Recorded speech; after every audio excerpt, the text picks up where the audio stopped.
Evangelho de João, capítulo 13, versículo 34. Todo mundo encontrou?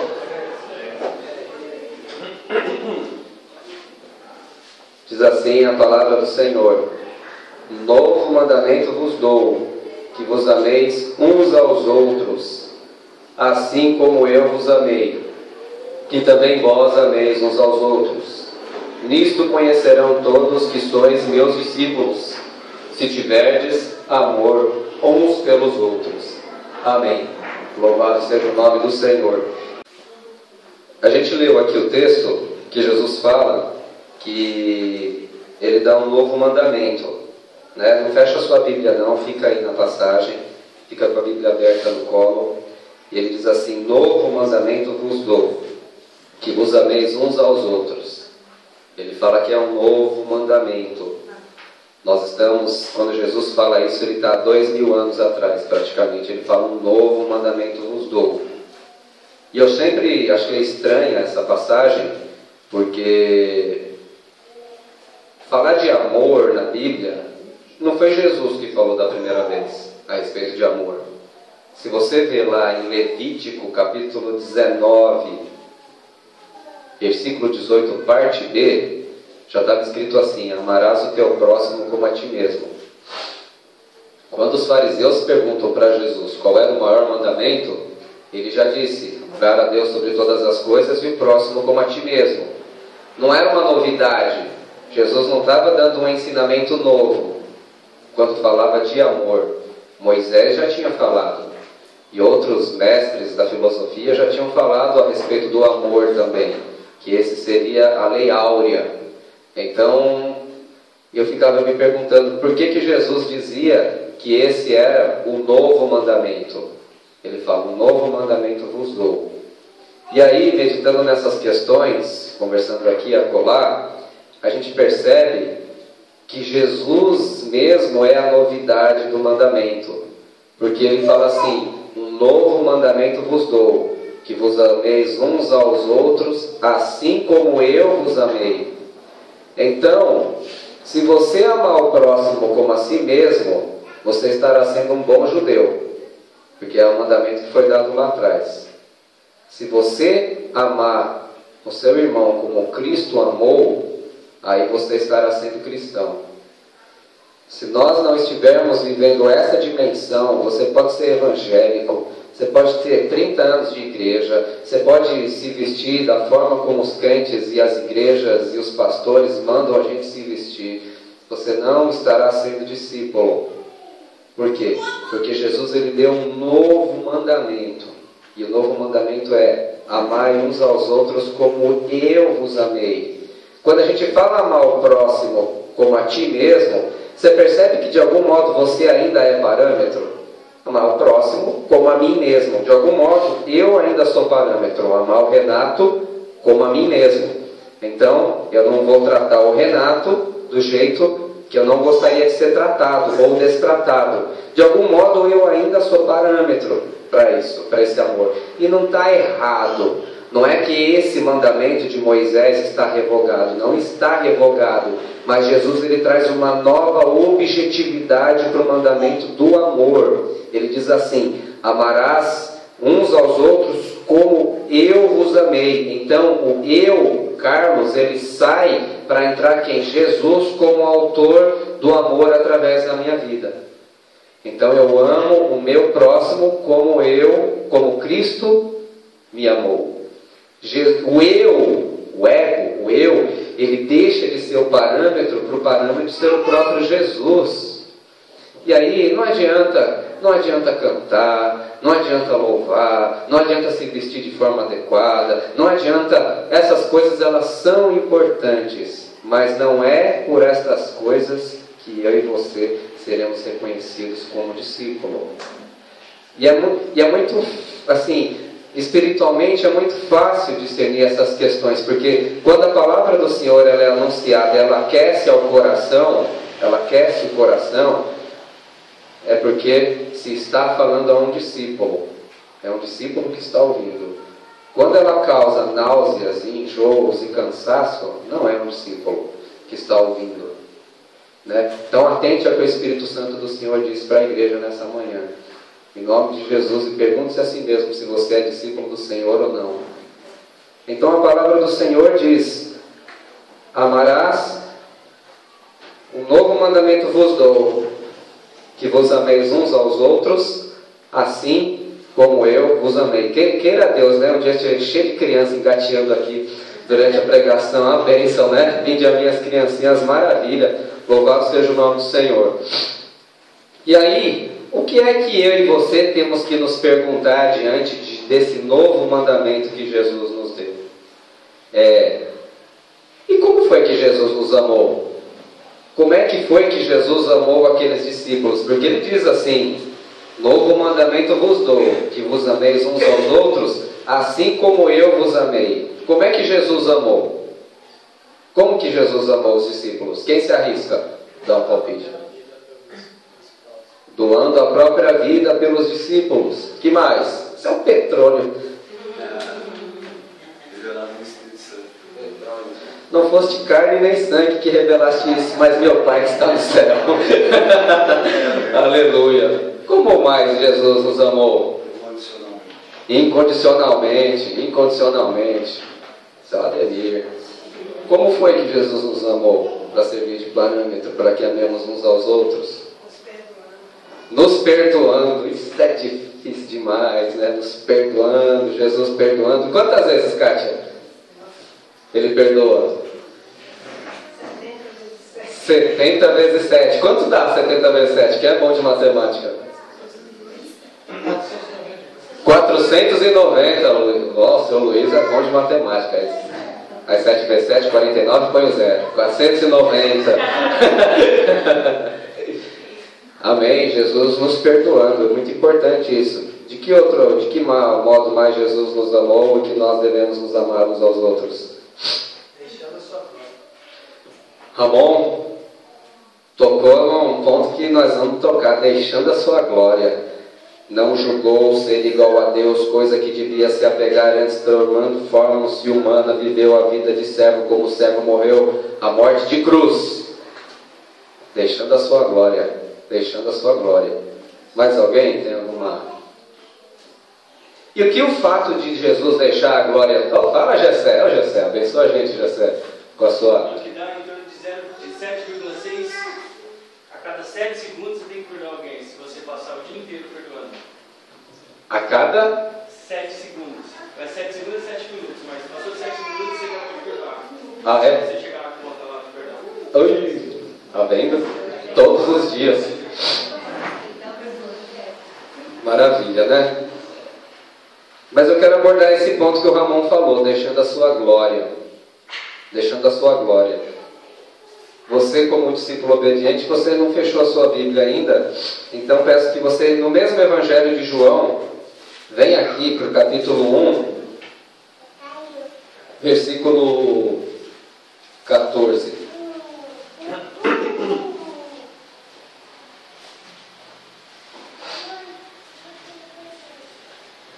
João 1,14.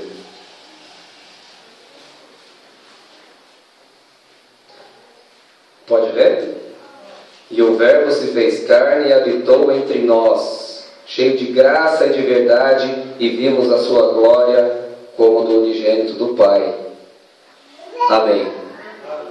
O Ramon falou, deixando a sua glória. Sabe, a Bíblia diz que Jesus é Deus, quem enviou a mim enviou ao Pai.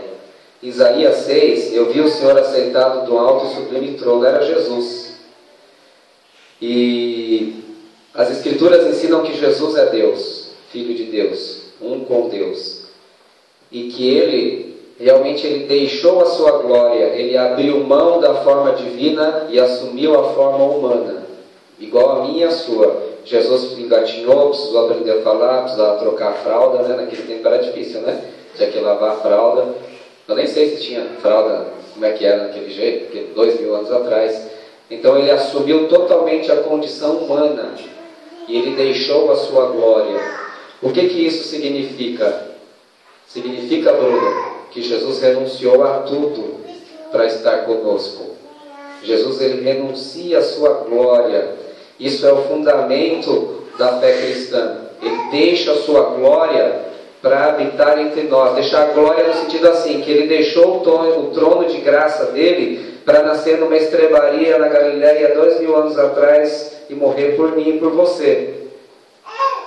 Então veja, se o Ramon disse que Jesus, o ato de Jesus em deixar a sua glória foi um ato de amor por mim e por você, como que isso se traduz no amor que nós devemos ter uns pelos outros? Morrendo para nós, né? Vivendo para como ele. Quando a gente morremos para nós, a gente deixamos de ser quem nós somos. Ele deixou de ser Deus e passou a ser como homem, né? Viveu as outras coisas. E assim Amém. nós, né? Temos que viver as dores do Evangelho. Amém. Então é isso. Do mesmo modo... Oi, Petróleo? Se prostrasse em humildade também, como ele fez, deixar o nosso próprio eu e se doar mais ao nosso próximo. Deixar o nosso próprio eu e se doar mais à comunidade, ao nosso próximo. Então, se é para nós amarmos uns aos outros como Jesus nos amou, e o primeiro ponto desse amor foi deixar a sua glória, significa que Jesus renunciou. Certo? Renunciou em amor aos discípulos. Significa que se nós queremos obedecer o novo mandamento, nós precisamos renunciar também ao nosso eu, como foi dito aí pelo Ramon e pelo Petrônio. E aí, a pergunta que nós devemos nos fazer a cada um de nós é: o quanto te custa servir o Evangelho? Quanto custa para você? Quanto custa para mim servir o Cristo, a comunidade, os irmãos? Custa o quê? Você renunciou o quê? Você renunciou ao pecado? Renunciar ao pecado não é renúncia. Deixar o pecado é obrigação. Se deixar o pecado, nós vamos para o inferno. Porque os nossos pecados que levaram Jesus à cruz. Por isso que nós pecamos e pedimos perdão. Pecamos e pedimos perdão. Porque é sempre coberto pelo sangue de Jesus. Sabe qual é o nosso problema? O problema, eu acho que é da igreja, do cristianismo de modo geral, que as pessoas, nós não somos ensinados a renunciar. Todo mundo coloca todos os compromissos e todas as demais questões na frente do serviço a Jesus. Tudo é desculpa para não servir o Mestre. Tudo é uma desculpa, pode ser uma situação, uma pessoa. Depois você lê Lucas 14:33, aquele que não renuncia a tudo quanto tem não pode ser meu discípulo. E nós somos ensinados, na verdade, a acumular, a tomar posse, a abraçar, quando a palavra do Senhor nos ensina a renunciar. O que é que te custa ser cristão? O que é que te custa ser um cristão evangélico? Sem renúncia não existe amor, não é possível. O que é renúncia? Renúncia é você ter um contrato na sua mão que vai resolver todos os seus problemas de casa própria, de moradia, de dinheiro, e você falar, e o Espírito Santo te fala, mas isso aqui vai te atrapalhar na caminhada. Aí você rasga e fala, eu não quero, porque eu não vou deixar de servir o Evangelho por causa disso daqui. Isso é renúncia. Sabe o que é renúncia? É você ter aquele namorado que não quer nada com Deus, e o Espírito Santo te falar, sacrifica no meu altar, e você vai lá e renuncia e sacrifica. Sabe o que é renúncia? É você receber uma proposta de emprego que vai resolver boa parte dos seus problemas financeiros e familiares, mas aquilo vai te tirar da comunidade, não é uma coisa de Deus para a sua vida, você chega lá, eu renuncio. Isso é renúncia e muitos outros exemplos. Então, o que é que te custa servir o Evangelho? Se não te custa nada, o Evangelho para mim e para você custar somente 2 horas de um domingo, é muito pouco. Isso não é renúncia, isso é o mínimo. O que é que te custa servir a Jesus? O que é que te custa servir o Evangelho?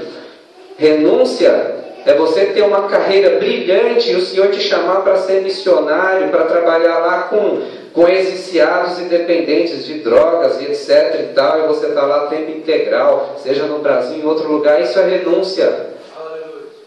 Era um padre chamado Henry Nouwen, que ele tinha um doutorado, dava aula em Estocolmo, na universidade, e Deus chama ele vai tratar com pessoas que têm problemas mentais nos lugares que elas ficam. Ele escreveu livros belíssimos a respeito disso daí, deixar tudo, todos os títulos. Isso é renúncia. Renúncia talvez é num dia, num domingo à tarde, num sábado de manhã, que é o dia que você eventualmente tem para de repente estar com a sua família, estar tranquilo, estar passeando, e você está trabalhando para o Senhor. Renúncia é você pegar aquele dinheiro da Disneylândia e doar para alguém que precisa fazer uma operação. Isso é renúncia. Então, a renúncia ela vai sendo afirmada e reafirmada nas nossas vidas. A exemplo daquilo que aconteceu na vida de Jesus, que deixou tudo. Uma coisa a gente precisa pôr na nossa mente: ninguém renunciou mais do que Jesus renunciou. Ninguém renunciou mais do que Ele. Ninguém deixou mais glória do que Jesus deixou. E ontem, conversava com o André, a gente lia esse capítulo de 14 do Evangelho de Lucas. Ele diz: aquele que amar a mãe, pai, irmão, irmã, filho, filha e a própria vida mais do que a mim, não é digno de mim. Não é digno de mim. E depois ele termina assim: não pode ser o meu discípulo.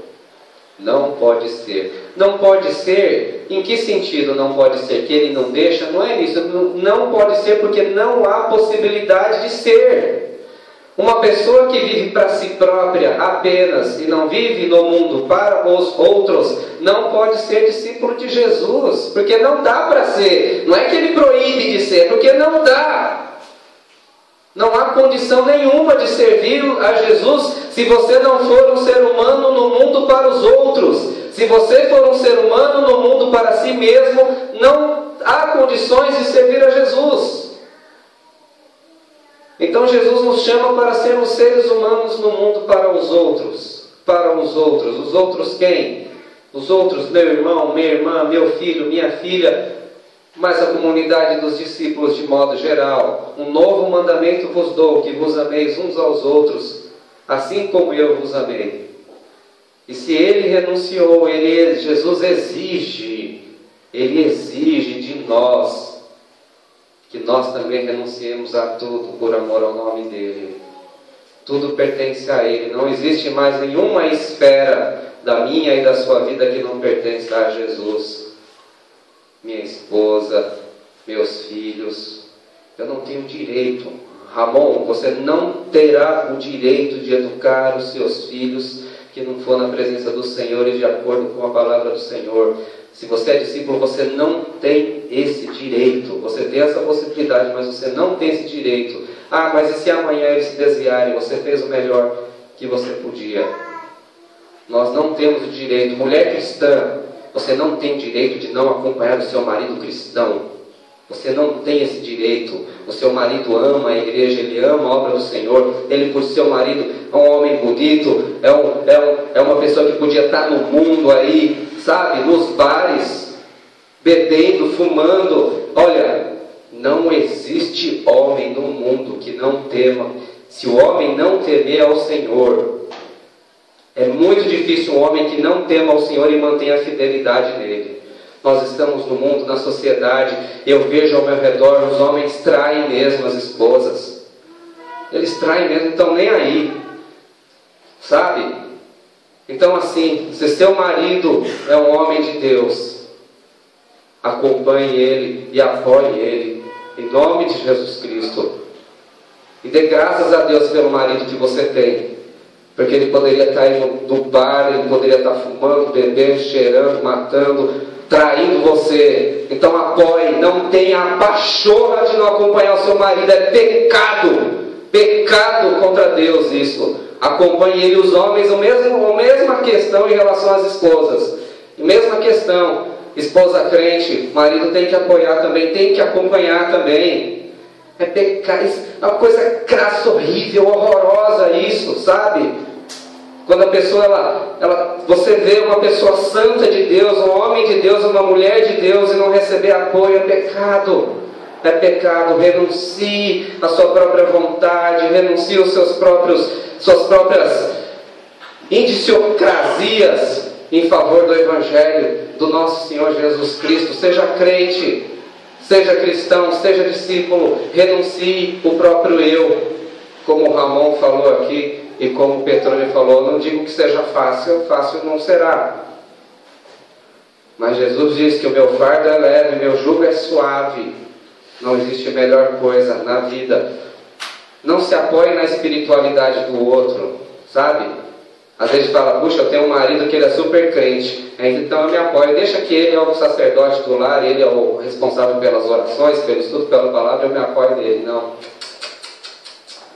Errado. Salvação é individual. Numa dessas, seu marido sobe, você fica. E o contrário também. O marido que se apoia na espiritualidade da esposa. Não, ela que ora, ela que prega, ela que evangeliza, eu fico aqui de boa. Eu sou só o provedor do lar. Meu amigo, o que é isso?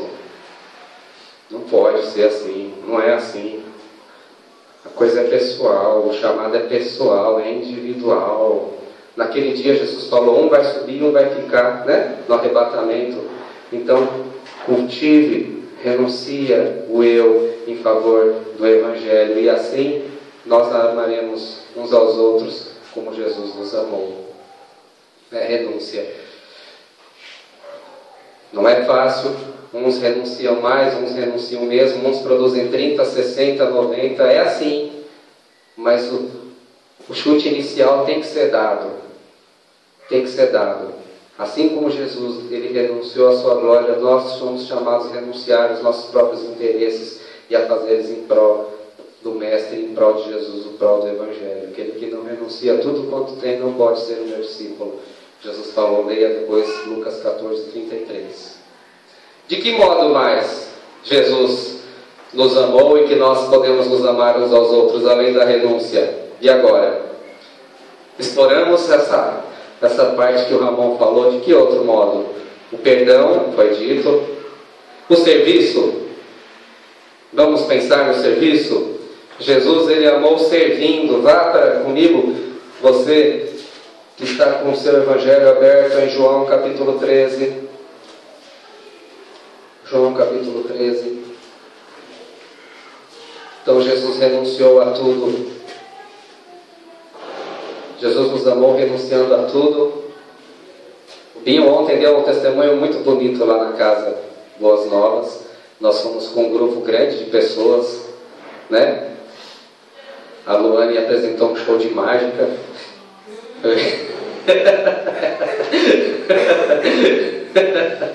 Brincadeira, não teve show de mágica não. Nós louvamos o nome do Senhor, pregamos. E o que foi bonito é que em algumas vezes eu olhei assim e vi o Senhor Luiz abrindo a Bíblia e lendo a Bíblia com alguns irmãos, não foi? Conversando aqui, porque o ideal é isso, é conversar com eles, né? E às vezes a gente não consegue, porque tem um que quer falar disso, outro fala alguma coisa de igreja, alguma coisa mais institucional, mas eu via que os irmãos iam conversando com os homens, isso que era o legal. Eu vi o Senhor Luiz conversando, glória a Deus, viu? Louvado seja o nome do Senhor. Vocês abriram João capítulo 13? Nós fomos em 4 carros ontem para lá. João 13, versículo 7. Respondeu-lhe Jesus, o que eu faço não sabes agora, compreendê-lo-á depois. Disse-lhe Pedro, nunca me lavarás os pés. Respondeu-lhe Jesus, se não te lavar, não tens parte comigo. Então Pedro lhe pediu, Senhor, não somente os meus pés, mas também as mãos e a cabeça. Declarou-lhe Jesus, quem já se banhou não necessita lavar senão os pés, quanto mais está todo limpo. Ora, vós estáis limpos, mas não todos. Pois ele sabia quem era o traidor. Foi por isso que disse, nem todos estáis limpos. Depois de lhes ter lavado os pés, tomou as vestes e, voltando à mesa, perguntou-lhes, compreendeis o que vos fiz? Vós me chamais o Mestre e o Senhor, e dizei bens, porque eu sou. Ora, se eu, sendo Senhor e Mestre, vos lavei os pés, também vós deveis lavar os pés uns dos outros, porque eu vos dei o exemplo, para que, como eu fiz, façais vós também. Então assim é a cena. Evangelho de João, o Evangelho dos sinais. Jesus já tinha feito todos os milagres dele, todos os sinais. Ele tem 7 sinais nesse Evangelho, 6 ele já tinha feito até esse capítulo aqui. A partir de agora é só ensinamento. A partir desse capítulo, a partir do capítulo 11, ele já tinha ressuscitado Lázaro, foi o último sinal desse evangelho aqui. E ele está dando os ensinamentos finais. Ele pega uma bacia com água, ele vai lavar o pé do Pedro, o Pedro levanta e fala, de jeito nenhum não vai lavar o meu pé. Aí Jesus falou, se eu não lavar o pé, você não tem parte comigo. Pedro, exagerado, fala, então me dá um banho. Aí Jesus também fala, banho também não precisa, porque você já está limpo pela palavra que eu tenho pregado para você. Aí Jesus ele fala assim, eu sendo Senhor e Mestre, fiz isso, lavei os pés, vocês também devem lavar os pés uns dos outros, como eu deixei o exemplo para vocês. Então Jesus ele nos amou servindo também os discípulos. Ele viveu uma vida de serviço para os discípulos, de serviço para a comunidade. E a comunidade ela é feita de serviço mesmo. Um vem e prepara o café para que você chegue e possa ter aquele café gostoso. Hoje o Binho chegou, o filho do Binho chegou e falou, nossa, pai, você disse que está atrasado, mas não tem ninguém aqui. E agora? E o café? Como é que nós vamos tomar o café? Aí o Binho falou assim, o Senhor providenciará o café, né? Abraão falou, o Senhor providenciará o cordeiro. O Binho falou, ele providenciará o café. Então a comunidade é feita isso, de pequenos gestos de serviço. Um vem e faz o café, aí um vem e monta todos os aparelhos, aí um vem e arruma todas as cadeiras, e um vem e faz tudo. Que lindo! E um vem e prepara tudo para todo mundo vir aqui, que lindo! Maravilhoso, para que todo mundo chegue aqui na hora ou em cima da hora e já esteja tudo pronto. Comunidade é feita de pequenos serviços. Um vem e ensaia e canta, um vem e prepara, um fica lá 1, 2 dias preparando a palavra, um vem e está orando sem ninguém ver, um vem e chega mais cedo e ora, um vem e verifica se o outro está precisando de algum apoio e dá uma carona. E a comunidade é feita de pequenos serviços. Serviço. O serviço é um gesto de amor, não é? O serviço é um gesto de amor pela comunidade e pela obra do Senhor. Então, que o Senhor nos ajude a sermos servos uns dos outros. O amor não pode ser só de língua, tem que ser de atos e de verdade. E eu tenho que ser o exemplo, eu como pastor tenho que ser o exemplo maior de amor. Se eu não estiver sendo, me perdoe e me ajude a ser. Aonde eu não puder estar, que possa ter outro irmão para ajudar e para apoiar, para correr atrás. Mas a comunidade é feita de serviço, de servos. Não é mesmo? Então é assim que a gente expressa nosso amor enquanto comunidade, servindo uns aos outros. Eu não vivendo mais uma vida somente para mim mesmo, mas vivendo uma vida para o meu irmão, para o meu próximo, ajudando ele, como Cristo fez, lavando os pés. Que nós possamos ter. Talvez, às vezes a gente está com o costume de igreja consumidor, né? A pessoa senta com uma postura de consumidor, né? Essa palavra não é boa, esse louvor não é bom, essa casa é feia, esse chão está sujo, e vai, agora eu vou lá na outra, lá porque lá na outra. Então fica essa postura de consumidor. Aí quando o consumidor ele se decepciona, o que ele faz? Ele troca o produto. Não que não possam acontecer decepções, elas acontecem o tempo todo. O Senhor é o Senhor da igreja, Ele vai movimentando, mas a gente tem que ter o quê? Uma postura de serviço. Uma postura de serviço em relação ao próximo, em relação ao meu irmão. E essa postura de serviço é a postura de amor, que Jesus nos ensinou também. Então me perdoa se às vezes a palavra é um pouco mais dura, um pouco mais forte, mas faço, o Senhor sabe do meu coração que eu faço por amor isso também. Jamais para envergonhar, jamais para humilhar quem quer que seja, porque se eu fizer isso, eu sou um louco. Se eu quiser humilhar e maltratar alguém, eu sou um louco. Pode mandar internar, viu? Não é assim que a coisa funciona. Então que a nossa vida, que o nosso serviço possa expressar o nosso amor uns pelos outros. Porque Jesus, Ele serviu. Que mais? Como foi que Jesus nos amou? Aí já foi dito aqui. Vocês já disseram, Jesus, ele nos amou, o ápice do amor de Jesus foi dar a vida pela igreja, foi dar a vida pelos discípulos. E se você for lá em João capítulo 15, veja João 15, versículo... João 15,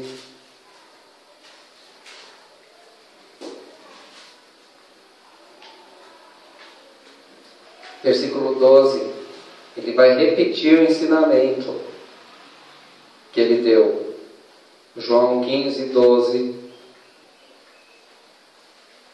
diz assim: o meu mandamento é este, que vos ameis uns aos outros, assim como eu vos amei. Ele repete, e olha o versículo 13: ninguém tem maior amor do que esse, de dar a alguém a própria vida em favor dos seus amigos. E aí foi o ápice, né, Ramon? Tá bom? Né, Ramon? Esse aqui foi o ápice. Ele deixou a glória, ele viveu uma vida de serviço para os seus discípulos, para os seus amados, e aí finalmente ele dá a vida dele por nós. E ele diz assim, que ninguém tem maior amor do que esse, de dar a alguém a vida pelos seus amigos. E dar a vida não é só se colocar na frente quando alguém quer matar alguém, tomar um tiro no lugar de outro. Esse é o ápice. Se não for por amor, o apóstolo Paulo diz que nem isso tem valor. Domingo passado a gente foi na Fundação Casa, teve uma rebelião, a gente não pôde entrar. Então a gente foi na casa de recuperação em Franco da Rocha, e o Gessé, ele estava lá com a gente domingo à tarde. Uma cara de marrudos, cara, porque é mais pesado lá, na outra casa. Os caras, os mano, tudo assim, pá, não sei o que, te olha meio assim, outro culto, mano. O cara até falou lá, não é obrigado, tá? Não é horário de culto. Aí tem os outros lá que louvaram, ajudaram a gente. Olha pro Gessé, todo mundo, olha pro Gessé, constrange o Gessé. Olha a filhinha dele, olha a esposa dele, a Geisa. Não é um casal lindo? Família linda? Pergunto para você, que é que 4 horas da tarde um cara desse está fazendo lá numa casa de recuperação? Você podia estar com a família e com a filha brincando. O que está fazendo lá? No meio de um monte de marmanjo, que está detestando ver ele na frente dele lá, alguns, não todos. É impossível detestar o Gessé, mas alguns detestam. É assim, né? Faz parte. Ele estava dando a vida dele lá. Não é? Está dando a vida. Porque dar a vida é o quê? É dedicação de vida. Estou dedicando minha vida a você. Estou dedicando minha vida àquela situação, àquelas pessoas. Então, o exemplo, quando Jesus fala, né, ninguém tem maior amor do que esse, de dar a sua vida, é dedicar, é dedicação à vida. E ninguém pode servir a 2 senhores, ninguém pode servir a 2 mestres. Ninguém pode ter, são muitos compromissos, né? Dividindo o nosso coração o tempo todo. É óbvio que esse sacrifício não é somente do Gessé, um exemplo dado, mas é da Geisa também, é da filhotinha, que a gente vai vendo crescer e puxa a vida, né? Domingo passado foi o casamento do André Guimarães Rosa. André Guimarães Rosa é meu amigo do coração. A Francisca sabe, é meu amigo do coração, nós caminhamos junto. Assim, ele está num nível de amizade comigo. Quando eu estava detestando tudo e todos, ele estava do meu lado. O André é um amigão. Ele casou semana passada, eu não fui. Eu não fui porque nós tivemos um evento aqui com jovens e o Petrônio comentou, acho que eu vou trazer alguns caras aí, pá, da pesada. Eu falei, eu não posso deixar a igreja sozinha. Se os manos da pesada vão estar aí, eu tenho que estar aqui também. No fim não vieram todos. Mas assim, eu estava aí. E eu pedi perdão para o meu amigo. Eu não sei se ele me perdoou, porque fica visualizado lá no Face, né? Não tem resposta, né? Fica visualizado, não sei se ele me perdoou. O André. Nesse mesmo sábado, o senhor sabe, eu não falo para me engrandecer, eu fui convidado para pregar num simpósio de escola bíblica dominical da Assembleia de Deus, do Ministério Madureira. Eu disse não, para estar aqui com 5, 6 jovens aqui, estão fazendo confraria. Pelo amor de Deus, não acha que eu estou falando isso para me engrandecer, pelo amor de Deus. Minha mãe está aqui. Minha mãe faz parte de uma igreja que tinha um apartamento. Ela falou, se o menino vier aqui ser o nosso seminário secretário, tem um apartamento para ele lá no centro. Tem ou não tem? Dom Rito falou, tinha ou não tinha apartamento, tudo, salário pago. Não é aqui. Eu até iria se fosse o lugar que o senhor quisesse, mas não era. Sabe? Então, meu irmão, não acha que eu falo isso para autoengrandecimento? Por favor, tenha misericórdia da minha vida. Não é assim, Senhor, que eu seja fulminado. Senhor, tenha misericórdia. Mas por quê? Porque a comunidade é feita de doação de vida também. Não diga que você ama o Senhor, que você é amado, se você não renuncia a nada. O problema é que a gente faz um ritualzinho, a gente canta um louvor, o pessoal fica emocionado, uns começam a gritar, agora quem quer aceitar Jesus? O cara levanta a mão e vem, né? Vem dançando, vem chorando, se abaixa, a gente vai e ora. Passou a emoção, o cara se levanta. Por isso que, assim, se você contar todo mundo, fizeram uma pesquisa nos Estados Unidos, se fosse contar todo mundo que aceitou Jesus, dava 3 vezes a população dos Estados Unidos, né? Todas as igrejas colocando estatística na mesa, ó, 500 aceitaram o apelo, 2.000 aceitaram o apelo, 5.000 contou, nossa, deu a população inteira dos Estados Unidos, e o Brasil e os Estados Unidos continua sendo um país ímpio. Porque não coloca a palavra. Não sou contra apelo, não é isso. Nós vamos fazer muitos ainda, não é isso. Mas assim, é colocar a verdade como ela tem que ser dita. Tudo bem, você é um discípulo, agora você precisa renunciar, agora você precisa servir, agora você precisa amar. Você precisa amar. Se você tiver medo de desagradar alguém, um parente, um amigo, por causa do seu compromisso com o Evangelho, você está lascado, você não vai servir o Senhor. Vai ser infrutífero. Vai dizer não. Dizer não, eu tenho meu compromisso com o Senhor, com o Evangelho, vai ter que desagradar, não tem jeito. A palavra de Deus é uma espada. O que a espada faz? Ela corta, ela divide. Jesus disse, eu não vim trazer paz à terra, eu vim trazer conflito, porque naquele dia haverá o marido contra a esposa, os filhos contra os pais. Não vim trazer paz, eu vim trazer a espada. A espada faz isso mesmo. Então que o Senhor nos ajude. Um novo mandamento vos dou, que vos ameis uns aos outros, assim como eu vos amei. Volta de novo para esse versículo, só para a gente encerrar, capítulo 13, 35.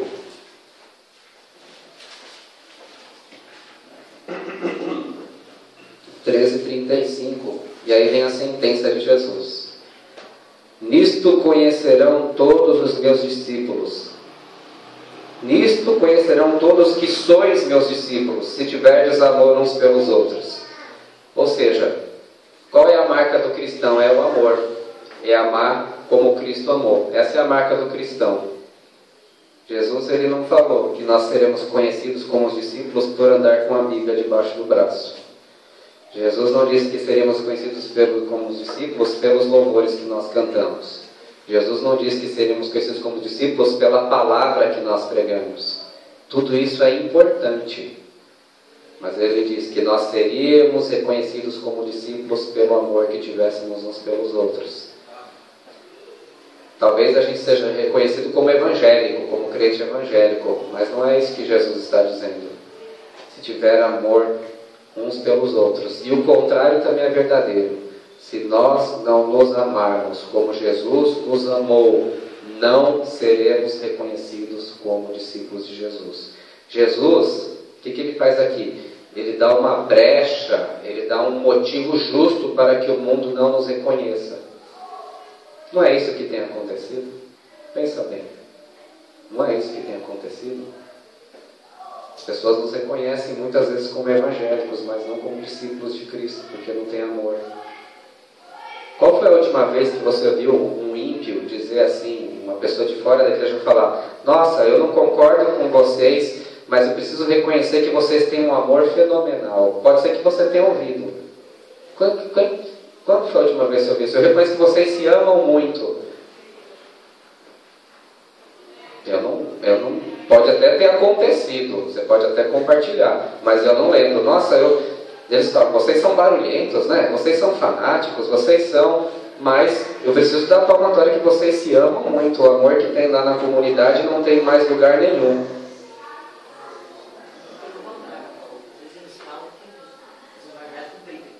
Os evangélicos brigam. Os evangélicos brigam, né? Brigam uns com os outros, né? Porque tem essa divisão. Aí você tem que ir para o capítulo 17, que Jesus fala assim: eu oro para que eles sejam um como eu sou um com o Pai, para que todos reconheçam que tu me enviaste. Ao contrário, né? Então você vê como se cumpre, não são reconhecidos. Então, essa reflexão possa fazer a gente se perguntar: você é discípulo? Você é discípulo? Fala, Ramon. Eu queria ler um texto que eu postei aqui no Facebook, quinta-feira, às 22 horas, próximo a Guaraná, São Paulo. Posso? Pode falar. Eu estava no serviço, estava pensando sobre isso e o Espírito Santo me deu essas palavras. E eu coloquei assim no Facebook. Há pouco dizia ele: eu estou morto para o mundo. Não bebo mais, não fumo mais, não tenho praticado as coisas que o mundo classifica normal. Não tenho vícios, não odeio meu irmão, e etc. Mas o santo me pergunta: sabes o que é morrer? E eu penso, falava disso agora. E então o Espírito Santo me faz entender. O morrer, que a sã doutrina ensina, é a voluntária entrega da vida. É você deixar de correr para andar com seu irmão, que não pode correr. Ou até mesmo carregá-lo no colo, quando o mundo tira as suas forças e ele não puder andar. É pular na linha do trem para tirar alguém, mesmo sabendo que pode morrer. Que pode morrer. Com ele ou salvá-lo. Esse alguém pode ser alguém que ficou preso ou se jogou lá para morrer. Não importa quem. Isso fez o Salvador. Deixou sua glória e todo o seu conforto para morrer no seu lugar. E ainda o Espírito falou: não quero te comover, te emocionar, mas te fazer entender. O Salvador não olhou quem você era. Ele pulou e pagou o preço de cruz, de sangue e de toda dor. Quando Jesus dizia a todos: se alguém quer vir após mim, negue-se a si mesmo, tome diariamente a sua cruz e siga-me. Pois quem quiser salvar a sua vida, a perderá. Mas quem perder a vida por minha causa, este a salvará. Isso é Lucas 9, 23 e 24. Ele falava de dor, de sofrimento e de uma lista de coisas que não seria agradável a ti. Sim, ele falava de morte. Então não confunda milagres com morte. Milagre com submeter-se ao Evangelho. Ser curado, transformado é bênção. Morrer é vitória. Esse foi o ministrado de hoje. Espero ter acrescentado algo ao leitor. Amém. Acrescentou algo à pregação, em nome de Jesus. Que assim seja. Louvado seja o nome do Senhor. Que seja uma realidade nas nossas vidas, para que o mundo reconheça que nós somos discípulos e que nós possamos obedecer o mandamento. Porque Jesus, no capítulo 15, depois ele continua e fala: vós sois meus amigos se fizeres o que eu vos mando. Se fizeres o que eu vos mando. Só Jesus tem condição de dizer uma coisa dessas. E ele falou para as nossas vidas. Amém? Que nós possamos ser discípulos. Me ajudem perdoe se eu disse alguma coisa que eventualmente tenha chateado ou ofendido. Não é intenção entristecer nem constranger alguém, a não ser que isso seja feito da parte do Senhor, para que a vida possa fluir nas nossas vidas, em nome de Jesus. Amém? Louvado seja o nome do Senhor.